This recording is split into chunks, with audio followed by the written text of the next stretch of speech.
ॐ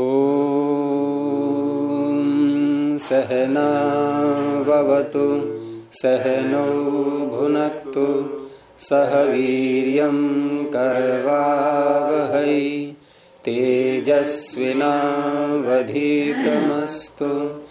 मा विद्विषावहै। ओम शांति शांति शांति। प्रथमावृत्ति की 107वीं कक्षा अतिदेश प्रकरण में सार्वधातुकमपित यहाँ तक हो गया था। कुछ पूछना है पीछे?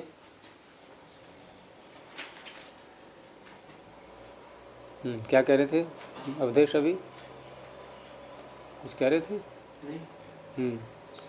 चलें आगे। तो अगला सूत्र है असंयोगाल लिट कित। असंयोगात पंचम एक वचनांतम, लिट प्रथम एक वचनांतम, कित प्रथम एक वचनांतम। असंयोगात नहीं तत्पुरुष समास करेंगे इसमें। न संयोगः असंयोगः तस्मात् असंयोगात। और ये मैंने कल बताया था कि समास जब करते हैं तो पहले समास करने के बाद जो मूल शब्द बनता है उसको प्रथमा विभक्ति में लाते हैं। उसके बाद फिर तत् शब्द का प्रयोग करके और तत् में वो विभक्ति लाएंगे जो सूत्र में विभक्ति आ रही है, उसके बाद उस शब्द को बोल देंगे। तो तस्मात् असंयोगात। अब इसमें जो ङित की अनुवृत्ति आ रही थी पीछे अब तक, वो तो समाप्त हो गई है। अब आगे जो प्रकरण चलेगा वो कित करना है। कित के समान आगे शब्दों को बनाएंगे, प्रत्ययों को। और इसमें लिट लकार लिया है सूत्र में, अर्थात लिट लकार को ये कित करेगा। और लिट लकार में कोई भी प्रत्यय ऐसा नहीं है जो कित होता है स्वयं से, स्वरूप से। चाहे हम परस्मी पद के ले लें, तिप्तसी सिप्तस्थ इत्यादि, और परस्मी पद के लेंगे भी तो उनके स्थान में क्या हो जाता है? णल अतुस उस ये आदेश हो जाते हैं। और आत्मनेपद के लेते हैं त आतम झ इत्यादि, तो वहां कुछ अलग प्रकार के आदेश हैं। लिटस तझोरिश रेच इत्यादि कुछ ही हैं, सारे नहीं है। तो इस तरह से लिट लकार को ये कित करेगा, लेकिन किस धातु से उत्तर? तो उसका ये दिया है असंयोगात। अब इसमें धातु शब्द नहीं पड़ा है, लेकिन धातु ही है ये निर्णय कैसे होगा? धातु से ही ये कार्य करेगा सूत्र, धातु से उत्तर प्रत्यय को कित करेगा, ये निर्णय कैसे होगा? सूत्र में धातु तो है नहीं शब्द, क्योंकि लिट लकार को कर रहा है कित। लिट धातु के ही अधिकार में है, धातु से ही आना है लिट। तो धातु का अध्याहार जब करेंगे और धातु का अध्याहार करेंगे तो पंचम्यंत धातु ही लाएंगे। अब हमारे पास दो पंचम्यंत शब्द हो जाएंगे। अभी तो एक ही है असंयोगात। जब दो हो जाएंगे तो एक विशेषण और एक विशेष्य। कौन बनेगा विशेषण? जो छोटा होता है। असंयोग छोटा होगा, धातु तो बहुत है। जब ये बनेगा विशेषण, तो यहां असंयोग शब्द में अब अंत और जोड़ देंगे। ये न विधेश तदंतस्य। तो असंयोग धातु ऐसे नहीं, असंयोगांत धातु निकला या अर्थ। तो असंयोगांता धातो हो परह। अपित की अनुवृत्ति ऊपर से लेते हैं। अपित लिट किद्वत भवति। अब जब अपित लिट लिया है तो आत्मनेपद, परस्मी पद, लिट लकार के ये सारे प्रत्यय लें इसमें से, तो कितने प्रत्ययों को यह कित करेगा? 15, 9 और 6। परस्मी पद के 6, आत्मनेपद के 9। इतने प्रत्ययों को ये कित के समान बनाता है। तो जो भी धातु आएगी वो संयोगांत नहीं होनी चाहिए। तो जैसे भेद धातु है, भेदिर विदारणे, रुधादिगण की है ये। भेदिर है, छेदिर है, विचिर है, ये कई एक जैसी लगती हैं। इनमें सब में इर इर इर ये आया हुआ है। और इर में जब इत संज्ञा करते हैं, रेफ की अलग करते हैं, ई की अलग करते हैं, लेकिन जब बोलते हैं तो रित करके या इदित करके ऐसे ना बोल के सीधा बोल देते हैं इरित। जहां दोनों की आवश्यकता पड़ती है, दोनों अनुबंधों की, वहां इरित ऐसे ही बोलते हैं इसको। तो भेद धातु से परस्मी पद में जो लिट लकार लाएंगे वहां परस्मी पद के प्रत्यय लाएंगे। और लिट लकार लिट सूत्र से आर्ध धातुक होता ही है। तो कोई प्रश्न यदि ये करे आपसे कि सार्वधातु कमपित से ही क्यों नहीं यहाँ ङित कर दिया गया, क्योंकि गुण का निषेध करना है, तो गुण का निषेध तो ङित से भी होता है और कित कहने से भी होता है। तो क्यों कहना पड़ा ये अलग से सूत्र? क्योंकि लिट लकार सार्वधातुक नहीं होता और आर्धातुक है लिट लकार। तो लिट के स्थान में जो प्रत्यय आएंगे आत्मनिपद या परस्मी पद के, वही भी आर्धातुक ही होंगे। इसलिए सूत्र अलग से बनाया गया है। तो भेद और अतुस गुण की प्राप्ति हो रही है, इस सूत्र ने निषेध कर दिया। और उसके बाद फिर लिटि धातु रणभ्यासस्य, इससे द्वित्व कर लेंगे और द्वित्व करके आगे जो भी कार्य हैं वो सब गुण प्राप्त किससे हो रहा था यहाँ? हाँ, लघुपद होने से। सुकामा जल्दी दिया करो ना उत्तर। कौन सा?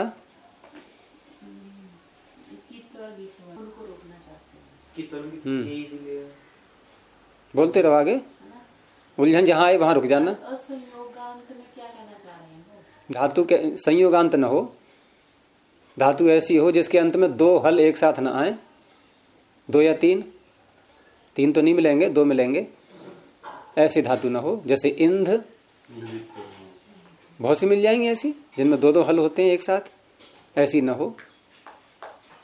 हाँ तो और लिट लकार ही। हाँ, लिट लकार ही लेना है। तो उलझन तो नहीं पता लगी, केवल संयोग की बात थी आपके मस्तिष्क में, वो तो बात स्पष्ट हो गई। संयोगांत नहीं होनी चाहिए धातु, ऐसी हो बस। इगंत किसे? ये विधि धातु से इगंत अभी ये गुण वाली जो बात करी थी। हाँ, गुण मैंने कहा भिद में किस से प्राप्त होगा? भिद में। हाँ, दो ही सूत्र है ना गुण के जी। तो भिद में किस से प्राप्त होगा? हाँ, क्योंकि हलंत है ये, तो उपधा में गुण करना है। इगंत होती है तो सार्वधातुक अर्धातुक से गुण प्राप्ति होती है। तो गुण का निषेध होने के बाद लिट धातु अभ्यास से द्वित्व करके भेद भेद अतुस अभ्यास संज्ञा इत्यादि सारे कार्य करके हलादि ही शेष, और जो अभ्यास में भकार है भी भेद अतुस। यहाँ अंतिम पृष्ठ पर जो सूत्र आ रहा है अभ्यास से चर्च, झल के स्थान में, उसे अभ्यास में झल के स्थान में जश और चर, इस सूत्र पर काफी चर्चा हुई थी एक दिन। तो जश आदेश हो जाएगा बिभी धतुस, बिभी धतु हो गया। तो विभे, इसमें इन्होंने प्रथम पुरुष के एक वचन का उदाहरण नहीं दिया है। क्यों नहीं दिया? क्योंकि वो पित्त लिट है, तो वहां तो गुण होना ही है। विभेद, विभिदतु, विभिदुहु, विभिदु ही बन जाएगा इसका उदाहरण। फिर विभेद, विभिदतु, विभिदुहु, फिर वहां इडागम होगा। विभेदित, विभिदतु, विभिद, और अनल में विभेद विभिदिव विभिदिम। ऐसे ही धातु है छेदिर, तो छेद अतुस, यहां भी गुण की प्राप्ति है पुगंत लघु बधस्य जैसे। इसने कित कर दिया, निषेध हो गया। छेद को द्वित्व, छेद छेद, हलादि शेष छे छेद। अब यहां छ को क्या करेंगे, फिर वही लगेगा अभ्यास चर से। पीछे उसने भा को बा किया था, यहां छ को ये चर करेगा, अब जश नहीं करेगा। दो आदेश करता है वो, जश भी और चर भी। तो जहां जैसा संभव है, तो ची छेद। अब छकार का यह नियम होता है कि छकार यदि आगे है और पूर्व कोई ह्रस्व वर्ण है तो छे च। देखो छठे अध्याय के पहले पाद में छकार परे होता है तो ह्रस्वस्य ऊपर से आ रहा है, ह्रस्वस्य तुक ये आ रहा है ऊपर से, पितिकृति नहीं आएगा। तो ह्रस्वस्य तुक आगमो भवति छकारे परतः। तो आगे जो छेद है उसको तुक का, छकार को तुक हुआ है तो आद्यंत नहीं, ह्रस्व को तुक हुआ है तो आद्यंत टकत से ह्रस्व के अंत में आएगा। तो ची में जो ई ह्रस्व है उसके आगे तकार, तुक का तकार, तो चित और तुक का त चित और छेद। अब छकार के योग में तकार आ गया, स्तोह शुना शुहु, तो तकार को भी चकार हो गया। चिच्छेदतु चिच्छेदु चिच्छेद चिच्छेदतु चिच्छेदु चिच्छेदिथ चिच्छेदथु चिच्छेद चिच्छेद चिच्छेदिव चिच्छेदिम। तो ये हो गया उदाहरण। एक और दिया, धातु है इज्री कंपने, नहीं ये तो यज का है, वो अलग है, यज धातु का। तो यज धातु से भी लिट लकार में जब रूप चलाएंगे तो प्रथम पुरुष के एक वचन में क्या बनता है,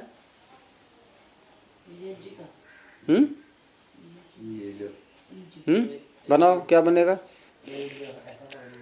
है एज एज एज कैसे, धातु यज है ना।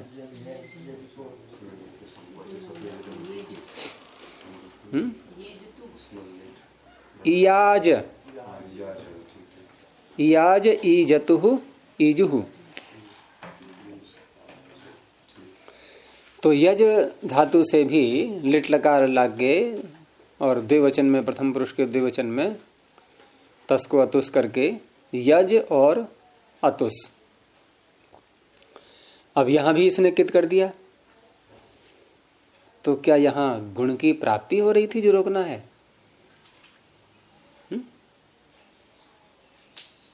यज में गुण की प्राप्ति हो रही है क्या? है यज्ञ में नहीं, यज यहाँ गुण की प्राप्ति क्यों नहीं है? क्यों? पुगंत लघु बधस्य सूत्र है तो यज्ञ नहीं, यज। हाँ पुगंत नहीं है, लघुपद तो है। हाँ लघुपद अंत में होता है, उपदा में नहीं है। कहाँ पर है? लघु वर्ण कहाँ पर है? जकार लघु वर्ण है, ये लघु धर्म व्यंजनों का होता है। तो या में अ नहीं है, उपधा में नहीं है, ये फिर लघुपद हो तो गया, ये एक नहीं है। पुगंत में एक शब्द क्यों बोल दिया आपने? पुगंत लघुपथ से में एको गुणवृद्धि परिभाषा साथ में जुड़ेगी, यानी लघु पधस्य एक स्थाने। और फिर अ को गुण क्या करोगे आप? अ ही तो होगा। अ को यदि गुण करने लगे तो क्या होगा? अ के स्थान में अ ही तो होगा। तो वहां भी एक परिभाषा जुड़ती है साथ में। गुण के दोनों सूत्रों में एक परिभाषा, एक शब्द साथ में जुड़ेगा। वहां अंत जुड़ जाएगा, एगंतस्य, यहां होगा लघुपधस्य एक, यहां लघुपद बनेगा विशेषण, एक नहीं बनेगा, इसलिए अंत नहीं जोड़ सकते यहां, ये न विधेश तदंतस्य से। ठीक है। तो यज अतुस, अतुस को कित करने के कारण से, यहां गुण वाली बात नहीं है कोई, यहां कित करने का प्रयोजन संप्रसारण करना। तो संप्रसारण करने के सूत्र देखो कहां पर है, जहां द्वित्व का प्रकरण समाप्त होता है वहीं से संप्रसारण का प्रकरण प्रारंभ हो जाता है और ये देर तक चलता है। देखो द्वित्व का प्रकरण कहाँ समाप्त होता है, द्वित्व का प्रकरण कहाँ समाप्त होता है, सूत्र बोलो। हाँ, यहां तक। उसके आगे फिर शंगः संप्रसारणम पुत्रपत्योस तत्पुरुषे, तो यहां से संप्रसारण चलता है। तो यहां सूत्र कौन सा लगाएंगे, तो वचि स्वपि, दो तो धातु ये पढ़ी है अलग से, और यजादि ये अवांतर गण है भवादि गण में ही, और ये अंत में आता है भवादि गण के, देख लो भवादि गण के अंत में मिल गया। भवादि गण जहां समाप्त हो रहा है ना, वहीं देखो 728 अंक पर यज देव पूजा संगतिकरण दानेशु, यहां से नहीं मिला, भवादिगण नहीं मिला, और अंतिम पृष्ठ नहीं मिला होगा तो फिर कहना वो भी मिल गया। तो 728 नहीं मिल रहा होगा, अब कह दे वो भी मिल गया। देखो तो अंतिम पृष्ठ है और फिर भी इतने पृष्ठ पलटने पड़ रहे हैं, कितने आश्चर्य की बात है। 728, तो यज देव पूजा यहां से यजादि गण प्रारंभ हुआ। और देखो अंतिम धातु, ये जाता है टू शिव गतिवृद्धि तक। अंतिम देखो क्या लिखा है, अंतिम तो वृत्त, यजादिर गण समाप्तः, स्पष्ट कर दिया। तो इस गण की, इतने हिस्से की सब धातु में इस सूत्र ने ले ली, वचि स्वपि यजादि नाम संप्रसारणम भवति किति प्रत्यये परतः, कर दिया संप्रसारण इसने। अब ये इस सूत्र का ये है कि किया सूत्र में इस सूत्र ने इसको कितवत बनाया, हाँ कित के समान बना दिया। तो और क्या करेगा, यही करेगा ये तो। अगर ये ना हो तो कितने संप्रसारण नहीं होता।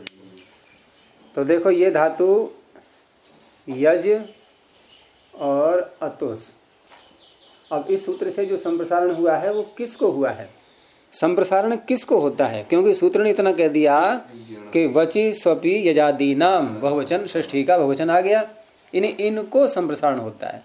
तो इसमें तो 3 वर्ण हैं। नहीं तो सूत्र ये कह रहा है ना, एक जन संप्रसारण, एक को हाँ तो वही तो लाना चाह रहा हूं मैं, समझ में तो आए सूत्र। तो यहाँ ये नहीं बताया कि किस अंग को हो, तो अलोन्त्य से लग जाएगा। अलोन्त्य से कहेगा भाई कुछ भी करो आप, वो अंतिम बल कोई होता है, तो अंतिम बल जकार है, जकार को कर लो संप्रसारण। तो इसलिए अलग से सूत्र बनाया गया, एक यण संप्रसारण, क्योंकि संप्रसारण संज्ञा है ये। अब संप्रसारण संज्ञा है तो संज्ञा किसे कहते हैं। नहीं, अगर हम गुरुजी जकार को भी, अगर हमारे पास ये सूत्र नहीं है तो फिर संप्रसारण, हाँ तो प्रश्न तो वही रहेगा कि संप्रसारण है क्या चीज, तो स्पष्ट कर दिया गया है। क्योंकि वहां पर संप्रसारण हम पूरा एक वर्ण शब्द ही लिख दें जकार के स्थान में कि या संप्रसारण और अतुस, यही तो होगा फिर, क्योंकि आदेश है वो, तो आदेश अपने पूरे स्वरूप को लेकर के आएगा, जो भी कहा जा रहा है स्वम रूपम शब्द से। तो संप्रसारण को खोला गया, ये संज्ञा सूत्र है, एक यण संप्रसारण, इन यण के स्थान में इक करने की प्रक्रिया अथवा इक कर दिया गया है, दोनों अर्थ मैंने बताए थे उसके पीछे, उनको संप्रसारण कहते हैं। यहां संप्रसारण की प्रक्रिया होगी, अब करना है। तो इस तरह से इसमें यण को देखेंगे, यण में आने वाले वर्ण कितने हैं। एक को देखेंगे। यण षष्ठी है। तो ये कितने वर्ण हैं जो यण प्रत्याहार में आते हैं। इसमें से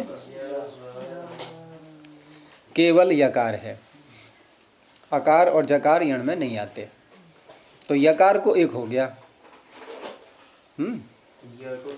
तो य को ई हो गया। अब य में आकार बचा है अभी, ठीक है। तो जब भी संप्रसारण करते हैं तो संप्रसारणाच सूत्र तुरंत आ जाता है। कहाँ है देखो, पहले पाद में, छठे अध्याय के चौथे कॉलम में ऊपर कोई मिल गया। अर्थ करो इसका।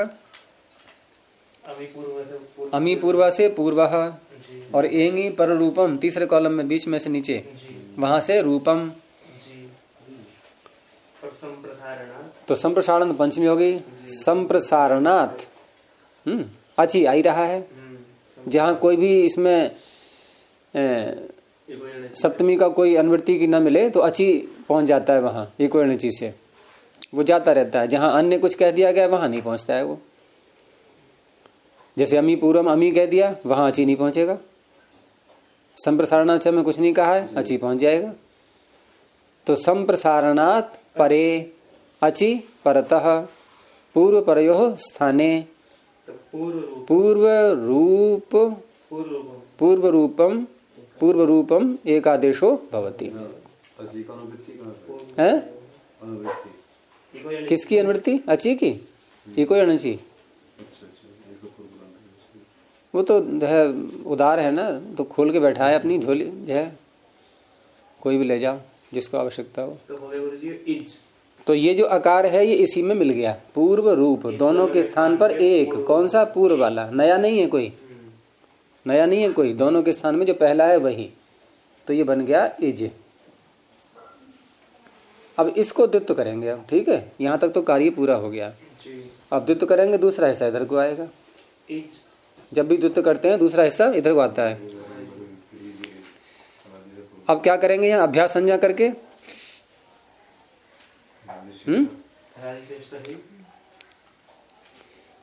क्यों सुकामा जी क्या करेंगे अभ्यास संज्ञा करके? अब अभ्यास संज्ञा के बाद हलादि शेषः रहेगा। तो हलादि शेषः कैसे लगाएं यहाँ? आदि में तो हल है नहीं। हाँ जी। क्यों आदि में भूपेंद्र? आदि वाला आने वही शेष रहेगा।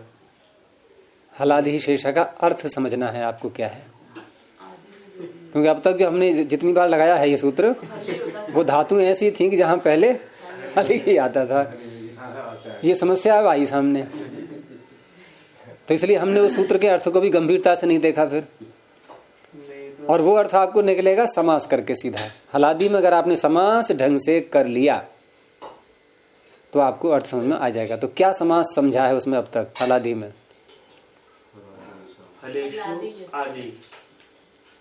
हलेशु ये कौन सा रूप है? ये हलेशु रूप कौन सा है?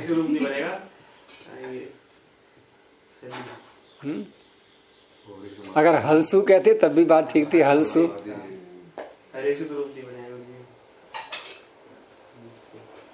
तो वहां प्राय करके कहीं आदि शब्द आता है तो हमारा ध्यान पहुंचता है बहुरी समास में कि हल आदिर यस्य,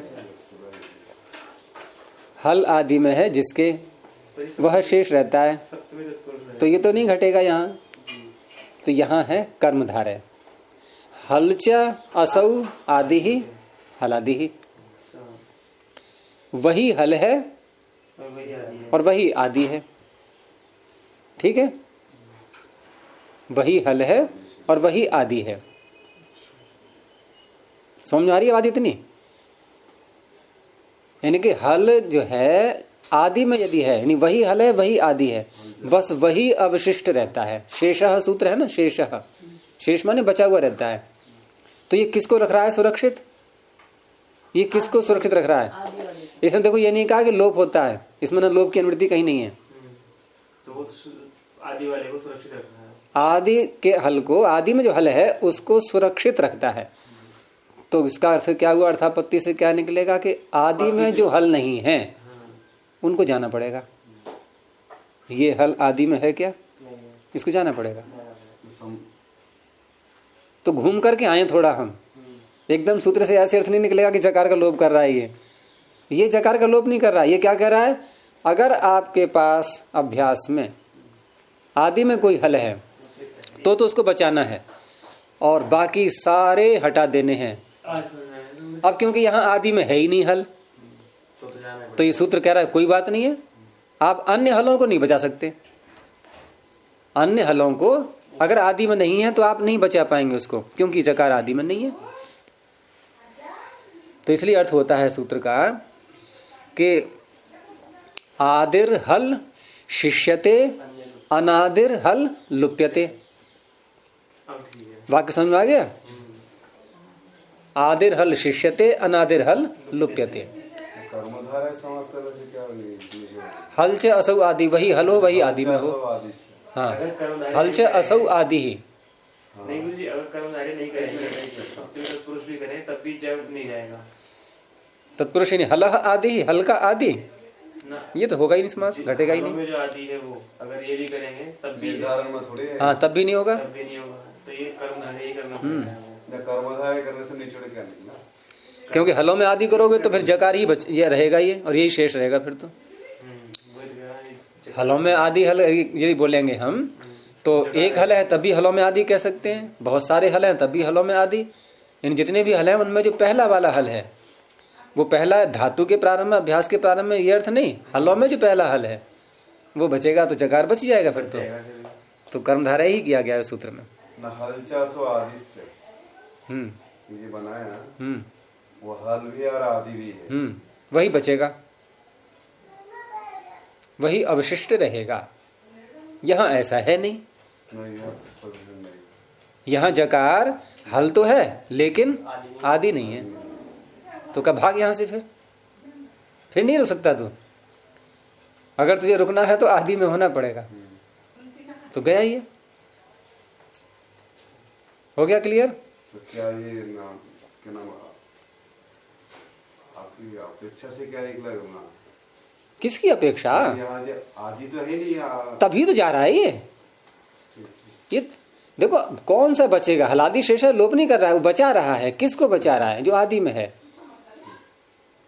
आदि में यदि हल है तो उसको बचाएगा वो, तो बाकी सारे हटेंगे, बिल्कुल हटेंगे। तो जकार हटेगा क्योंकि आदि में नहीं है ये। जो बाकी रह जाएगा अपेक्षा से वो रह जाएगा। हैं? हल्के तो अपेक्षा ही नहीं, हल था ही नहीं इसमें। हाँ, तो नहीं है तो मत होने दो, नहीं है तो मत होने दो। अरे कहीं पर कोई समूह है व्यक्तियों का कि भाई जो अष्टाध्यायी इसको कंठस्थ है वो यहाँ रह जाए। अब वहां पता लगा कि इसमें से किसी को याद नहीं है तो सब भाग गए, कोई बात नहीं। जिसको पूरी अष्टाध्यायी याद है वो यहाँ शेष रह जाए, क्योंकि सुनेंगे उससे, बाकी सारे हट जाएं। तो वहां किसी को याद नहीं थी, सारे ही चले गए। तो वक्ता का वाक्य तो व्यर्थ नहीं हुआ ना। कोई कहे कि आपके पास तो कोई रहा ही नहीं, फिर तो नहीं रहा तो क्या करें, किसी की याद ही नहीं थी। तो कोई भी हल नहीं रहा तो कोई बात नहीं है, वो आदि में था ही नहीं। अब तो आ गया समझ में। तो इसलिए याद कर लेना पूरी। आज आपने चौथा बात नहीं सुनाया है। चलिए, तो अब रह गया ई और ई, अकह सवर्ण दीर्घ। तो ईज अब जोड़ दो, ईजतो। अर्थ क्या हुआ? उन दोनों ने यज्ञ किया, हमारे सामने नहीं, पीछे परोक्ष परोक्ष काल।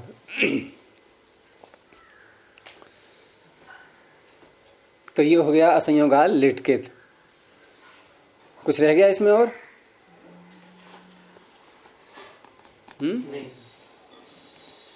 तो असंयोगांत धातु से उत्तर जितने भी अपित लिट प्रत्यय आएंगे वो सारे कित के समान हो जाएंगे। बहुत लगता है सूत्र ये, सार्वधातु कमपित और ये दोनों सूत्र ये बहुत लगते हैं। दोनों में तुलना करें तो ये चौथा सूत्र ज्यादा लगता है उसकी अपेक्षा। अब आगे है इंधि भवतिभ्याम च। अब इसको क्यों बनाना पड़ रहा है सूत्र को? क्योंकि काम वही कर रहा है ये भी, लेकिन वो ये संयमांत वो आप समझेंगे थोड़ा अभी। तो इंधि भवतिभ्याम पंचमी द्विवचनांतम च अव्यपदम। समास है इसमें द्वंद्व, इंधिश्च। इसमें एक और रचना देखो, जैसे पहली बार हुआ है ऐसा ये कि इंधि धातु है मूल स्वरूप में अपने, इंधि दीप्तौ। समझ में आ गया या लिख के दिखाऊं? नहीं आया। जिसकी समझ में आ गया वो मत बोलो, जिसकी समझ में नहीं आया वो बोलो। क्योंकि मैं किसके लिए लिखूंगा? जिसकी, तो उसको पहले बोलना है। बाकी चुप हो जाओ। तो ये इंधि ये है मूल, तो ठीक है। अब इसमें अनुबंध हटा भी देंगे हम, तो आदर ईंटू डबह ये गया, उपदेश जननासिक ये गया, रह गया इंध। सूत्र में क्या है? इंधि। तो ये ई कहां से आ गया? ये प्रश्न, ठीक है। दूसरा अगला प्रश्न, भवती यही बनता है ना? कौन से लकार में? कौन सा पुरुष? वचन। तो भवती इसकी क्या प्रातिपदिक संज्ञा हो सकती है?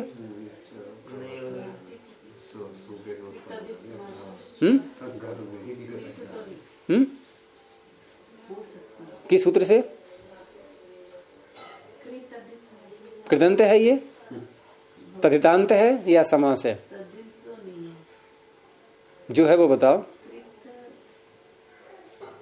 कृदंत है?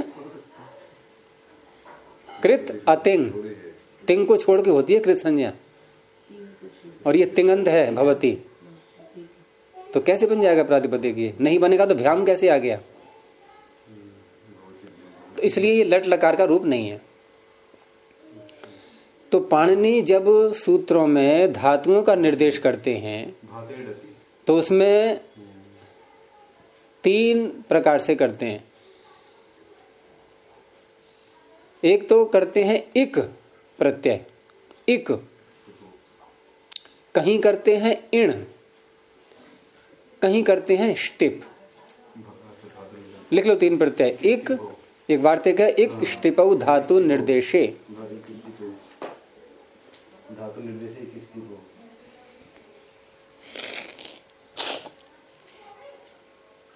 तो इक जब करते हैं वहां पर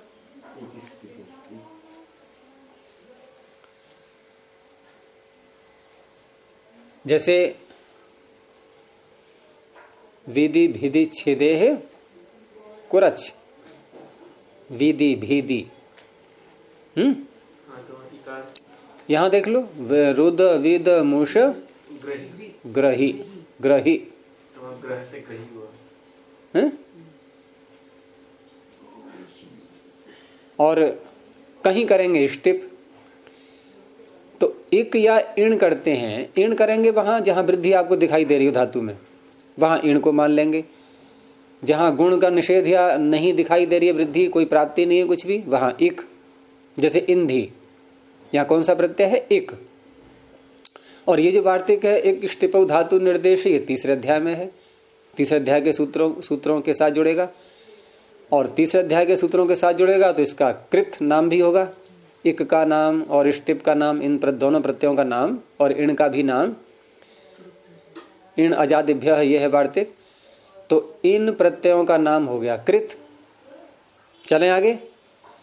कृत होने से जिस धातु से भी किए जाएंगे ये, वो धातुएं कहलाएंगी कृदंत, और कृदंत कहलाएंगी तो प्रातिपदिक आ जाएंगे सुबादि। तो भवती यहां हुआ भू धातु से स्टिप प्रत्यय। स्टिप, स्टिप का बचेगा ती,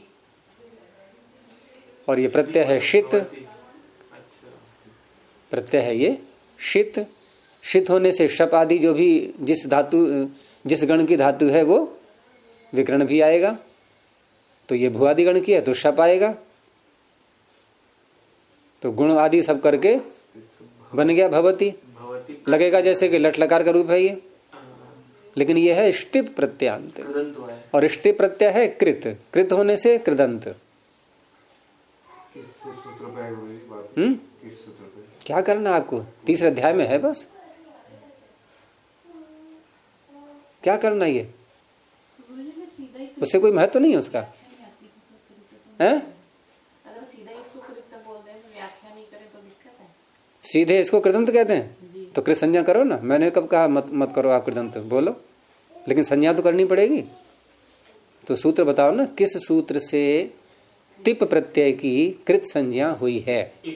तिप तस्जी वाली तिप की, बोलो जल्दी से। अब तो जो आपने बताया, तो अब तो नहीं कहोगे, आपको सीधे ऐसे ही कह दो। जब कृदंत ही नहीं है तो कैसे कह देंगे? कृदंत तब होगा जब कृत प्रत्यय अंत में हो, और कृत संज्ञा करेंगे तो कृदंत तो बनेगा। ये कृत संज्ञा कैसे कर देंगे आप तिप तस्जी की? इसमें दो ही तो रहे गुरुजी, और एक और स्टिप और इण कैसा आया? लिख दो ना वार्तिक को। वार्तिक मुझे लिख दो। एक स्टिप हो।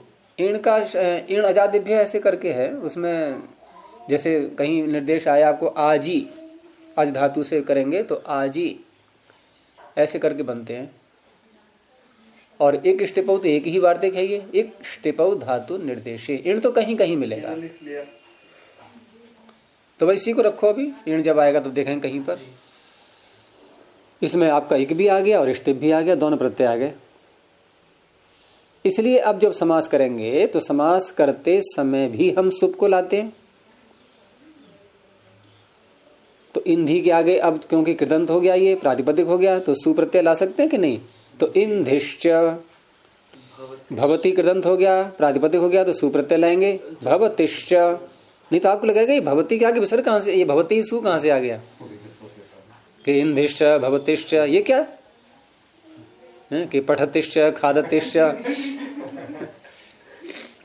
ददाति दधात्योर विभाषा, वहां ओस आ गया। ददाति दधाती का रूप चला दिया, दधात्यो हो। क्यों? स्टिप।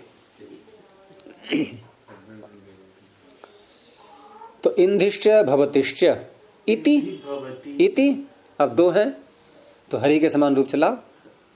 इंधि भवती ताभ्याम, इंधि भवतीभ्याम हो गया। तो सूत्र क्या कह रहा है कि इंधि भवती इत्येताभ्याम परः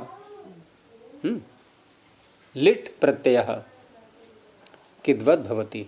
लिट ऊपर से आ ही रहा है और कित की अनुवृत्ति भी आ रही है।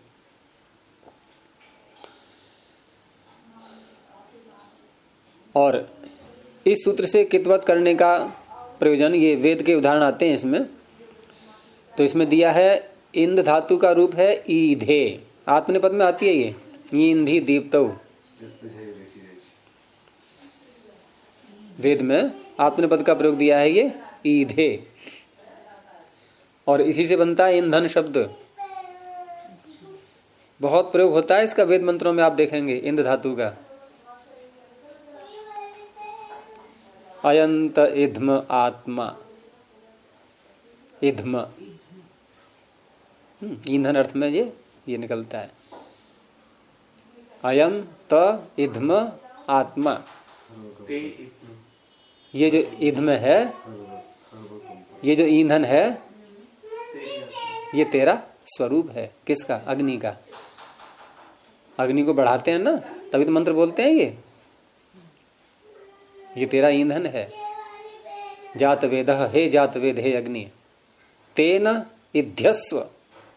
फिर आ गया इसी का रूप इंद का, वर्धस्व, इससे जो है प्रदीप्त हो जा, बढ़ जा। चेद वर्धय, और हमको भी बढ़ा। तो मंत्र में तो बाद में व्याख्या करेंगे, चलिए आगे। तो इस तरह से इंद धातु का रूप बना, धातु इंध, और आगे लिट लकार आत्मनिपद में त प्रत्यय, लिटस तझोरे शिरेज, त के स्थान पर एश, लिटस तझोरे शिरेज, त के स्थान पर एश आदेश हो जाता है। ये पहली बार लगा है, ध्यान रखना इसका। चौथे पाद में है ये, लिटस त झयो हो, लिट लकार के त और झ के स्थान में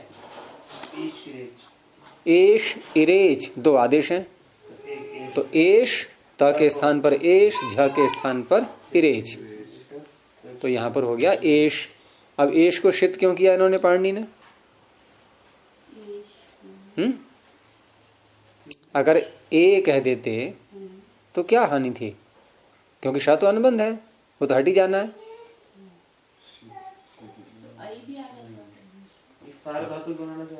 कहाँ पहुंच रहे हो आप? तपर सत्काल से हम पहुंच गए। अगर ए कहते तो अलोन्त्यस्य से ता में जो आ है इसके स्थान पर होता। आ गया समझ में? शित कह दिया है तो अनेकाल शित, अब दोनों वर्णों के स्थान में होगा। तकार का तकार के स्थान में भी, अकार के स्थान में भी। नहीं आया समझ में? शित ही क्यों कहा है? शित ही क्यों कहा? कुछ और अनुबंध लगा सकते हैं? पूरे के स्थान में कहना है। क्यों? अनेकाल शित, अनेकाल शित सर्वस्व, तो पूरे त के स्थान पर ए, और नहीं तो अलोन्त्य से लगता। इंध ए। अब यहां इस सूत्र ने क्या किया? ए को कित कर दिया। तो पूर्व सूत्र से क्यों प्राप्त नहीं था? अब आ गया समझे? संयुगांत है नहीं है?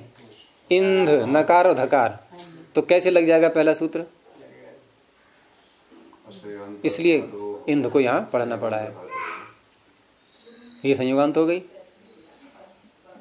तो इसको कित करने से लाभ क्या होगा? लाभ ये होगा कि कित प्रत्यय जब परे होता है तो ये नकार का है, तो सूत्र निकालिए। 6वें अध्याय के चौथे पाद में अनिदिताम हल उपधाया किंगिति। ये आज पहली बार लग रहा है सूत्र क्या? हाँ, तो समझ लो इसको ढंग से। अनिदिताम अंगस्य के अधिकार में है ये। अनिदिताम जो इदित नहीं है। कैसे अंग लेने हैं? जो इदित नहीं है, जिनमें ह्रस्व एकार की संज्ञा नहीं हुई है। अनिदित, न इदित अनिदित, तेषाम अनिदिताम। क्या ये धातु, ये अंग इदित है? जल्दी देखो इधर, क्या ये इदित है? ईदित है। ये इदित नहीं है, बस सीधी सी बात है, यानी कि अनिदित है। अनिदिताम हलह, हलंत भी है, हलंत भी है। उपधाया, अब उसकी उपधा देखेंगे तो अंतिम हल से पहला वर्ण उपधा। ऊपर से लोपा आ रहा है, देखो कहीं से ऊपर से लोपा आ रहा है, उपधा का लोप हो जाता है। कब? किंगिति, कित नित प्रत्यय परे रहते।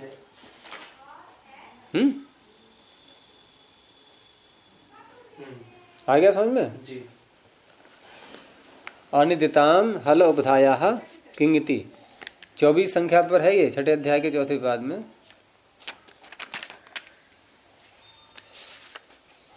तो स्नान नलोपह से किसकी वृत्ति आ रही है?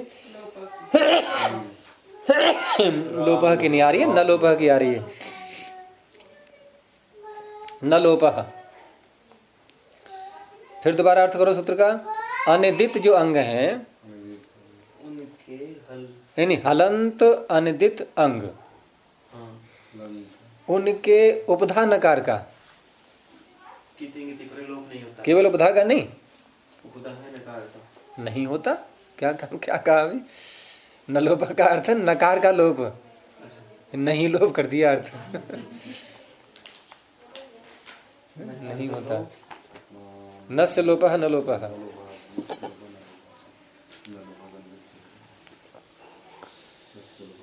तो इससे लोप हो गया। अब क्या बचा? इध। इध। अब तो आप बना लोगे। इधे बन गया। अभी दुत्त नहीं करना है, लिट लगा नहीं है ये। लिट धातु और अभ्यासस्य इध इध, फिर हलादि ही शेष, वही नियम लगेगा। आदि में नहीं है तो जाना पड़ेगा। तो गया ई इध अकह सवर्ण दीर्घ, ईध ए ईधे। सम उपसर्ग लगा देंगे, समीधे। समिधा। हाँ, इसी से बनेगा।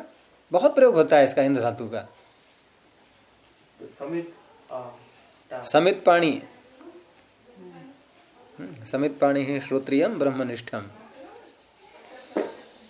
और आगे है बभूव, यानी कि भू धातु भी है इसमें, इंदी भवतिभ्याम च में। तो भू में क्या आवश्यकता पड़ेगी इसकी? तो यहां भू धातु से भी और लिट लकार, क्योंकि परस्मी पद में आएगा, यहाँ परस्मी पद की धातु है ये, तो लिट के स्थान पर तिप आया और तिप के स्थान पर आ गया णल। तो भू और अ, णल का अ बचेगा। और णल के णित होने से अचोणिति से वृद्धि प्राप्त हो रही है कि नहीं? और पूर्व सूत्र क्या कित कर पाएगा इसको? यहाँ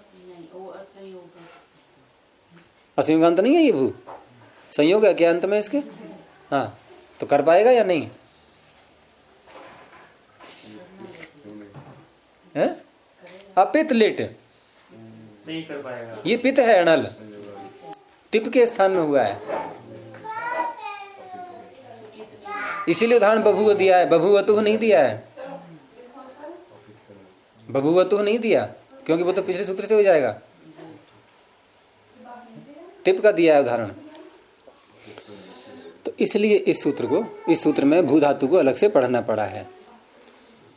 तो गुण वृद्धि जो प्राप्त हो रही है अचवर्णिति से, इंदि भवतेभ्याम च से कितवत हो गया ये णल प्रत्यय, और किंग च से रोक दिया गया, वृद्धि को रोक दिया गया।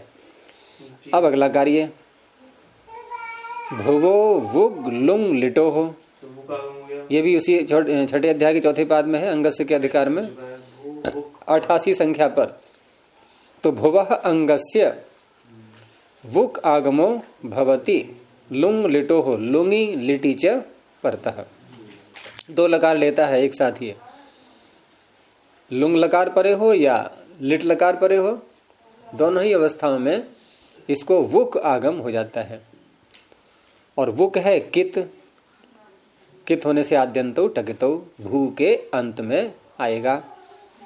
तो क्या बन गया? भूव, वुक का वकार बचेगा, भूव अतुस, वो अणल, भूव अणल का अ। अब द्वित्व कर लो, भूव भूव अ, हलादि शेष भू भूव अ। फिर एक सूत्र और बैठा है जो अभ्यास में भू धातु के लिए ही बनाया गया है, भवतेरः, भवतेः अह, अभ्यास के अधिकार में नीचे की तरफ है। तो भवतेरः भवतेः अह, यानी भू अभ्यास, अभ्यास में जो भू है उसके स्थान पर अकार आदेश, तो ऊ के स्थान पर अकार हो जाएगा। तो भ भूव अ, उसके बाद फिर अंतिम पृष्ठ का सूत्र अभ्यासे चर च, झल के स्थान पर जश, ब भूव। ठीक है।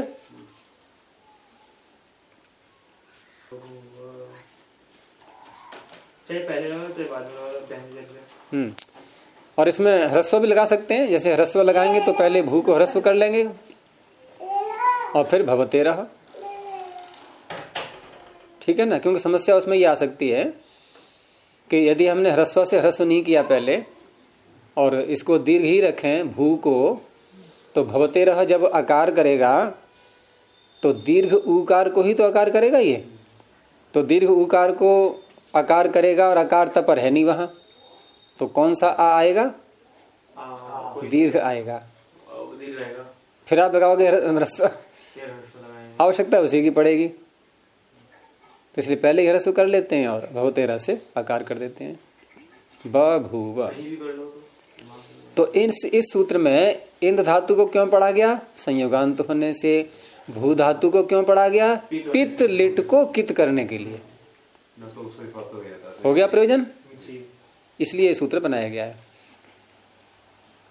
और आगे तो फिर लिट का प्रकरण है ही नहीं, ये 2 सूत्र में ही है लिट। ये अब तो प्रकरण दूसरा आ जाएगा। ये कितवत का प्रकरण तो है, लेकिन दूसरा आ जाएगा कि तात्पर्य अब ऐसे प्रत्यय को ये कित करेंगे जो पहले से ही कित है।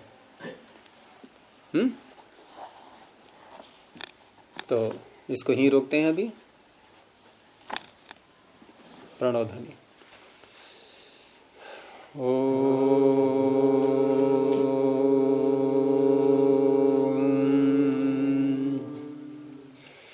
ओ